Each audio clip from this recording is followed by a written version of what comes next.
Spider-Man number 6. So this is the start of a new story arc, and the artist has changed. So Ryan Ottley drew the first arc, and Ryan Ottley did an amazing job on the first arc.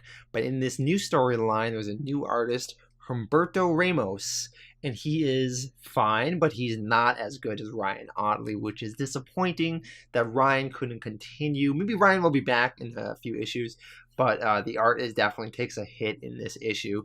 But the story is great. This is one of the funnest issues of Amazing Spider-Man I've ever read. I was smiling the entire time. I had such a good time with it. So in this story, Peter Parker is at his apartment, and he's now roommates with this sort of villain named Boomerang, but he's sort of like a reformed villain, but he still sort of does a little bit of villainy here and there.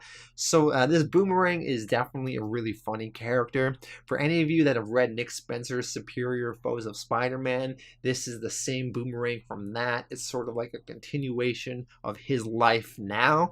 You should definitely read that, and that Superior Foes of Spider-Man. Great book. But yeah, so Boomerang and Peter Parker are hanging out, and Boomerang finds out that Peter is actually pretty good when it comes to Spider-Man trivia, which of course he would be because he is Spider-Man, but Boomerang doesn't know that. So he sort of tricks Peter into hanging out with him for the night, and he takes him to this villain bar called the Bar with No Name, where they are hosting a Spider-Man trivia night with a cash prize. So Peter Parker initially does not want to partake in this, but you know, while he's in this villain bar hanging out with all these villains and all the crazy antics that happens, he overhears a conversation about people planning a robbery where innocent people might get hurt. So Peter Parker decides that he might as well stay around the bar, find out more about this potential crime in the future, and he partakes in the Spider-Man trivia challenge, and to very humorous results. He's just killing it, nailing every single question in the trivia, and he, of course, wins the night and wins the prize.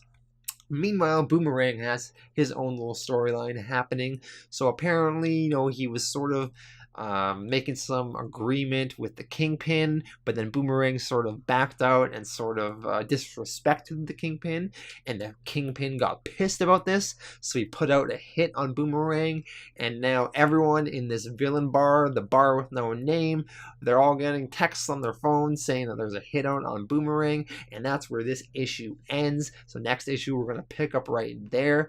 This was such a fun storyline. I had such a good time with it. I love this book. This was almost my pick of the week, but I loved Action Comics a little bit more. But still, this was a great book. I would give this a 9 out of 10.